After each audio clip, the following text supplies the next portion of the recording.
Well, what does your Facebook page reveal about you?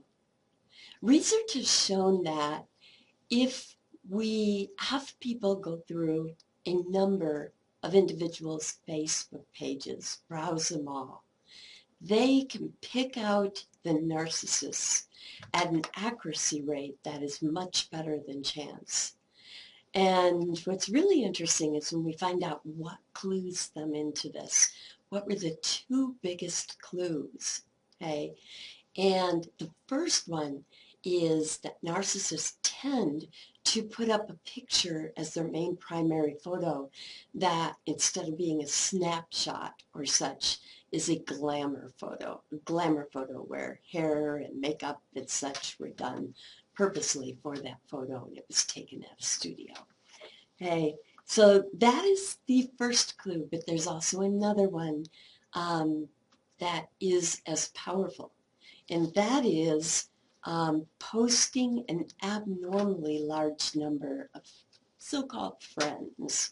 Okay. Now, the really interesting contribution from the trait approach is the idea of trait profiling. Now, trait profiling can be used properly or improperly, right? And so sometimes it's on the news when it's used improperly. But there's a lot of valid research out there that is really interesting. And you're going to see that it's especially interesting when we put certain profile targets next to each other and compare them with what they have in common and what they have that is unique. And that's what we're going to do with this first study here. So this study is called the Bullying and Whipping Boy Studies. The Bullying and Whipping Boys study. Sorry about that. And I don't personally care for the term whipping boys, but that is the name of the study. That is how they're referred to in this study. And so I want you to be familiar with the name of that study. But from now on, as we speak about this, I will use the term victims of bullies. So what we see here on the slide are the profiles, okay, for bullies and for their victims. And so what's really interesting is first to look at what they have in common and notice that that is high neuroticism, which is very intuitive when it comes to the victims, right? But think about the bullies. And it's very interesting because the more you think about it, the more it makes sense. You know, if somebody needs to bully others in order to maintain, a decent self-esteem. In other words, they can have a high self-esteem, but it can be unstable, right? They need to maintain it. If they need to do that, okay, then it isn't surprising that they might be high in neuroticism. And it's also, like I said, very interesting to look at what each of these has that is unique. And if you look at bullies, you'll see here that another part of their profile is psychoticism. Okay, psychoticism is a trait that means having little or no regard for the feelings of others, the rights of others, the consequences of your behavior on others. Pretty cold, right? Well, and this is showing that that combination of high neuroticism and psychoticism can be particularly dangerous as far as somebody becoming a bully. And then add to that conflict with family members. Okay, so that could be family member or plural members. But the idea here is if somebody is bullied at home, if kids are bullied at home, they often end up bullying their peers or those younger than them in school or outside of the home environment. Okay. They learn it, in other words, within their home environment. Okay. Now, the victims, let's look at what is unique to their profile. And that is low self-esteem and low social skills. Okay. And again, this really makes sense if you think about it, because the low self-esteem means they're going to be less likely to defend themselves, and the low social skills means that they're going to be less likely to have a strong social support network of friends to help protect them. Okay.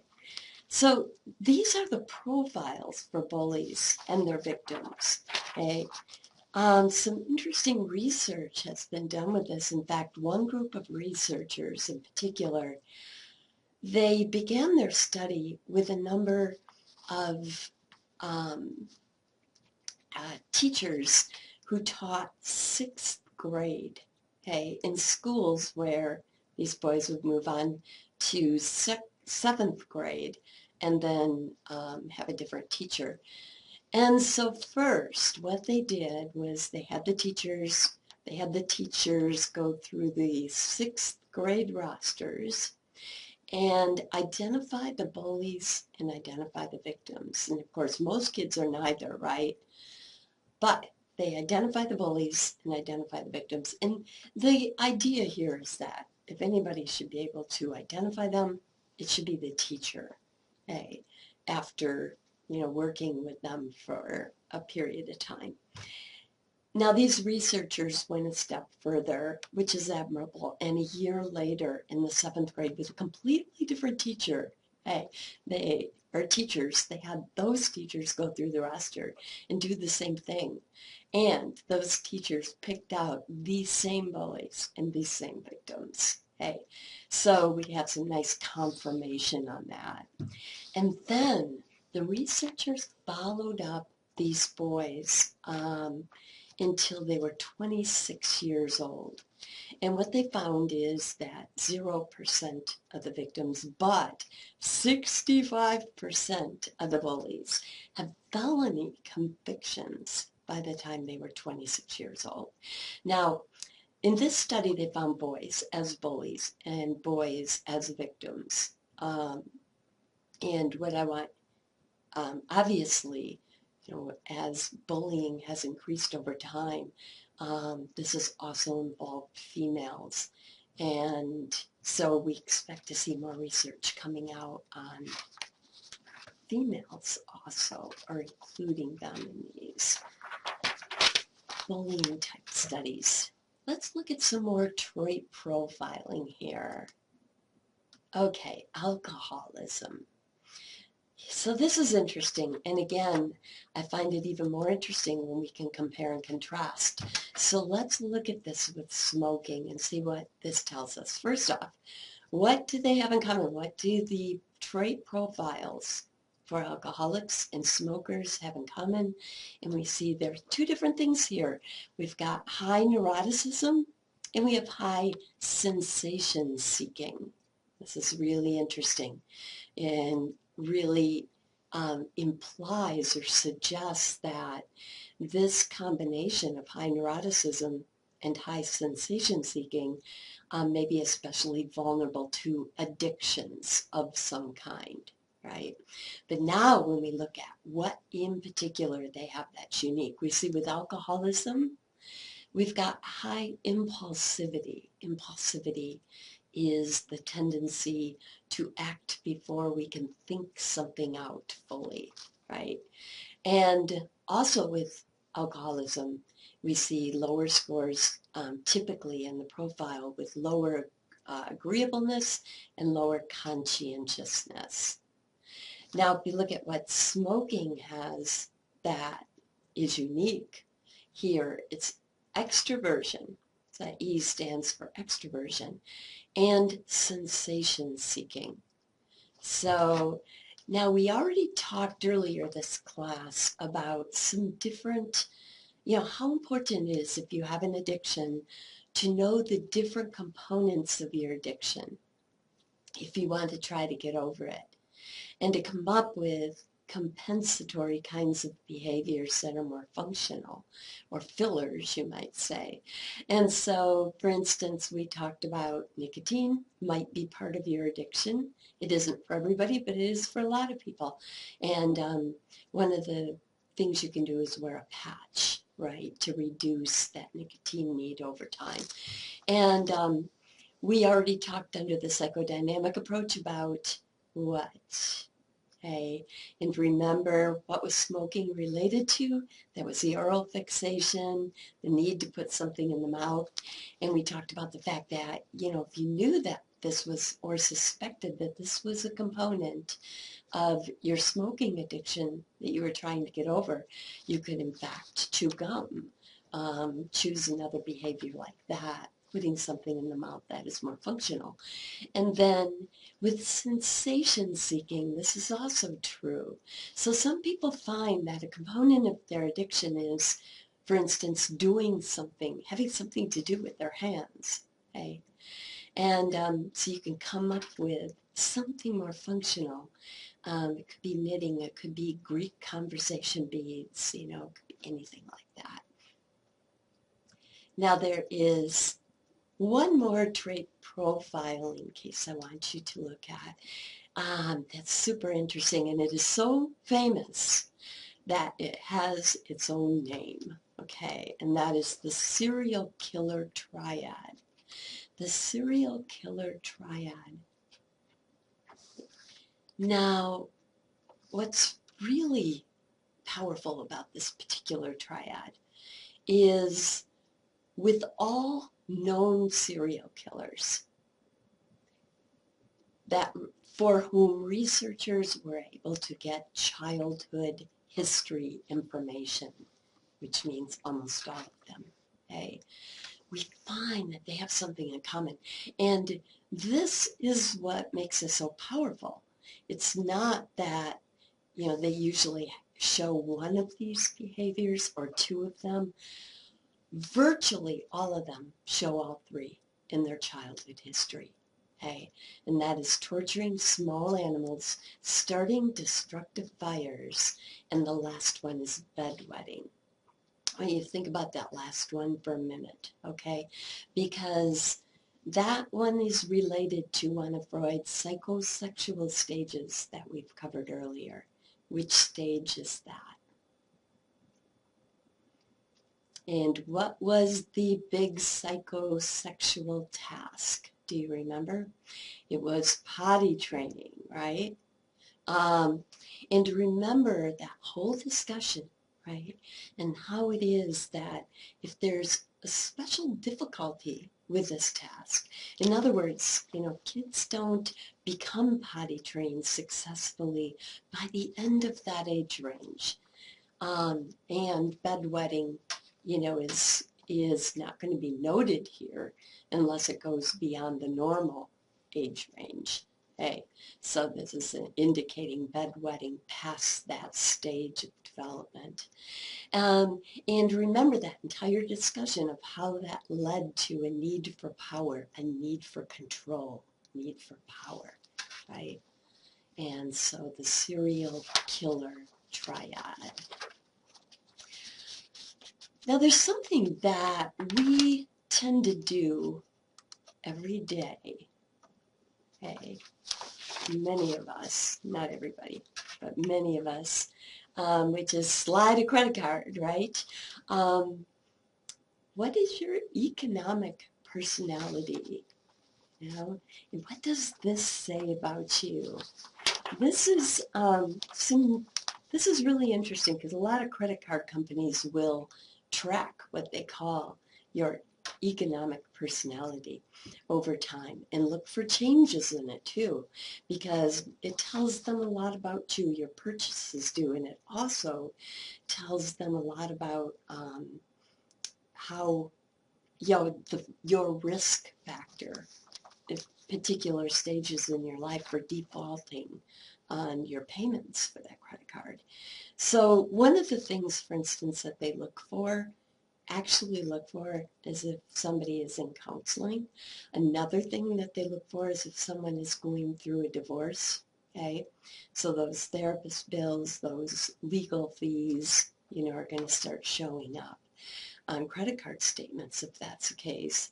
And yet another factor, another target that they look for is not just how often, but how much also alcohol that you purchase. Okay, impression formation. So I shared with you earlier that I've done work on impression formation. So how we form impressions of people and what factors affect those impressions, whether they be logical or illogical, right? And what's a very interesting question when we talk about impression formation, a very interesting question early on was, how good are we at this? Because we're basically, trying to come up with a list of personality traits for people that we meet. And what's interesting is we do it even when we don't intend to. So we do it automatically. And it's called spontaneous trait inference. Okay, you meet somebody and you get even just a very thin slice of time interacting with them. Okay, and implicitly, we kind of put together an impression with them. In other words, we try to guess their personality traits. So the big question is, how accurate are we? Well, you might know that we fall prey at times to biases, hey, and that is certainly true. But overall, this is actually something people are pretty darn good at. And we should be proud of that because it's not like we're born with impression formation manuals, right? It's something we just figure out as we do it. And another thing is we usually don't do it intentionally. It's usually a byproduct of some other goal of ours. So you do this many, many times a day. Even if you're just at a restaurant, you form an impression of the person who served you. Hey. And there are some cases where impression formation is intentional, certainly, right? Like maybe a first date. That would certainly be a case. What about when you are interviewing applicants for a job? What about if you're interviewing roommates, right? You're purposely doing it. But even more so, every day we meet people of whom we form impressions. And accuracy research has shown that we are actually pretty good at this. So I want you to try this little exercise here a moment. These are actually my two wonderful nieces. And so up on the right, I've put their names right up there for you. Up on the right, we've got Bailey, and then on the left, we've got Tyler. Hey, so you guess, tell me which one is reserved and which one is extroverted. And if you guess that Tyler is reserved and Bailey is extroverted, you are correct. So here's the next one. Which one is creative and which one is gifted?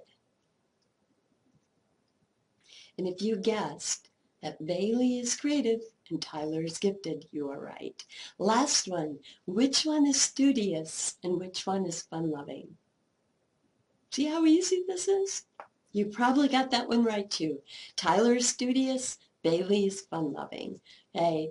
Now, one of the things that really helped you here, that really brought out these two young women's personalities, is instead of their normal school pictures last year, normally, we just get this head and shoulder shot, which is not as informative, right? The school did full body shots, but in addition to that, they did a number of things purposely to try to let their personalities simply show, simply shine through. Okay? So first off, they let each of the students choose their pose. Okay? Second, they sent a note home with the parents strongly encouraging them to allow the children to pick their own clothing to wear that day and to pick their own hairstyle for that day. And finally, they allowed each of the children, if they wanted to bring a prop. Hey. Now, there's actually an entire book written about how good we are at impression formation in these very thin slices of encounters. In fact, you didn't even get an encounter here. You got a photo. But the book is called Blink. and it's by Malcolm Gladwell. Very fun read. If you're interested in that, you can look that up. Okay, so this concludes the trade approach. Very fascinating approach and really interesting research.